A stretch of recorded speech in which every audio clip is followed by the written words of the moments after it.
Yeah, that's better for me.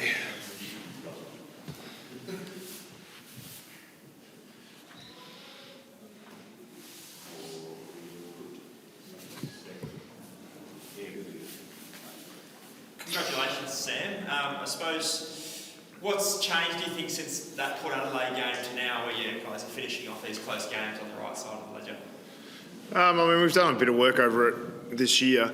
We lost some close ones last year. We lost, I think, by under a kick against the Giants last year in Gather Round, and we didn't get it all right today. I think we made quite a few errors in that late part of the game, so we need to assess it. I think our last game here against the Saints was close as well, and we've been on the right side of most of them, but we've obviously lost the Port Adelaide one. So, I mean, as a young side, you continue to learn and improve and get better in those, understanding what's needed at different times of the game. What were your thoughts on the last free kick, the last attempt for the free kick there? Did you feel like it was there? I mean, I'm not sure. Haven't watched it again since. I think I was a bit worried that Sis had missed it was just, I knew the scores. Any score would have been great at that moment. So, I let the umpires, they've got a tough job, and particularly at the moment with the new interpretation, I think that the way that that was the first time the Giants have played with the new rule. The umpires are having bye weeks as well, so it's some of their first time of umpiring the new rule. So I think once we get over the bye rounds and find a little bit more equilibrium with the way that plays out, we'll have a better standing. There was a really big push to keep the game going with the insufficient attempt out of bounds and the hot footy with the holding the ball rules. Do you think that's helping speed the game up, or have they maybe gone a bit too far the other way? It's not something I spend a lot of time thinking about, the way the game.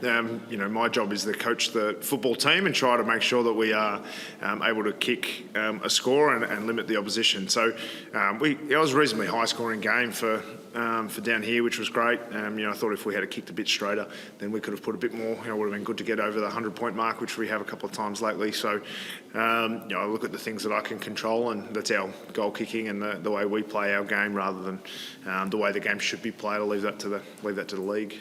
Ed Reeves came off in the second quarter with an injury. Is there an update there? Is he all right?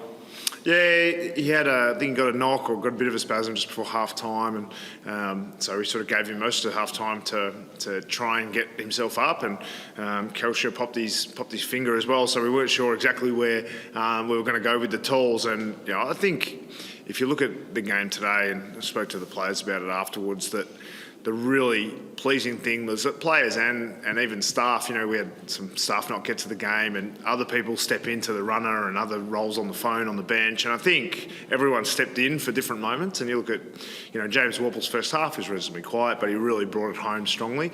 Weds had to go into the ruck, which he's hardly ever done. And I think the belief they had in each other to play each other's roles, both on and off the field, I thought that was a big step forward, and it will give us a lot of confidence. There's also been a lot of distractions with airport, sort of stuff going on in the background, and potentially even more from what I've heard in the last few minutes.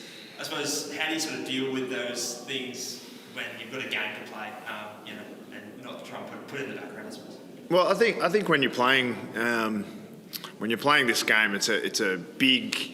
There's a lot of stuff that goes on around the game. There's 2 hours of actual football on the field, and then there's a lot of other things that happen. And I think, when you're playing in big games, there's going to be a lot of peripheral information which may or may not be relevant for you. We come up this week, for instance, and we play Richmond, and it'll be Dusty's 300th, and this whole week is going to be about that, and we need to, take that into account, be ready for that, but also play a game that we're proud of, and that'll be our focus in every game that we play, because what we hope is in our future there's much bigger games, finals, grand finals, in the way that we're going, the way that we're building. That's what we're building this team for. When our time comes, we want to make sure we can handle whatever pressures are there, and if it's staff being late to games, then that we should be able to take that in our stride, and we did today. Maybe your Scholl, I guess, stats probably don't leave you out the page, but it was super important for you guys today in terms of the structure and just presenting an option up forward, and he was probably one of his better games in the game.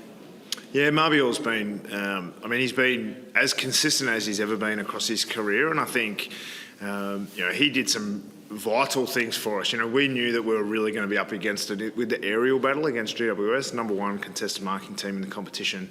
Their forwards and their backs are, really A grade in that area, and I knew that, I thought Jack Gunston's role on Taylor, and then Marbior and Kelshaw were really able to control the air in the front half, or at least not get beaten in that area very often. So I thought Marbior was excellent, and his leadership around the aerial play and his presence on the rest of the group was vital today, particularly after Ned went down.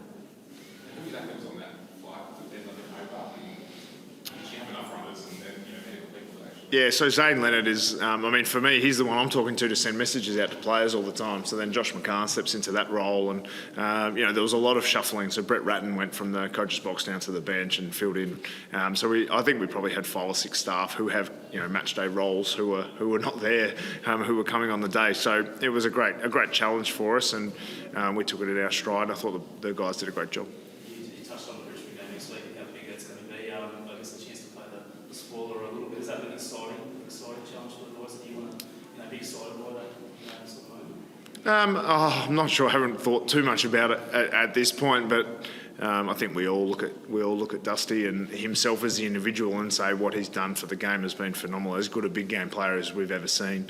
But then you also look at Richmond and their form. They obviously had a really good win on the other night. So they're starting to get their season, starting to get some players back. I think they play a consistent brand we've seen over the last few weeks is going to be pretty good when they get some personnel back. So it's probably not a great time to get them, but our challenge is right in front of us, and we know that if we play our best footy, we'll give ourselves every chance. But this competition this year in particular is as close as any year. So we know that a slight drop off and we fall right away, and when we leave it all out there, then we're going to be right in games. Being in winnable positions more often was a big focus for this season, and sometimes you're on the right side of the ledger like we were today.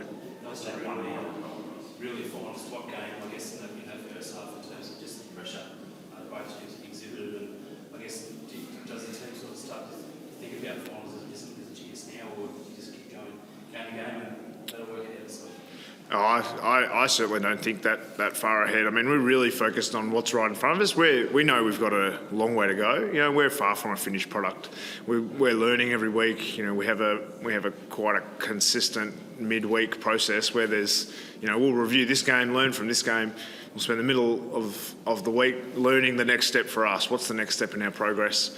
And then we'll get ready for Richmond later in the week. So every week we sort of follow the same routine, and it doesn't leave a lot of space for looking further ahead than that.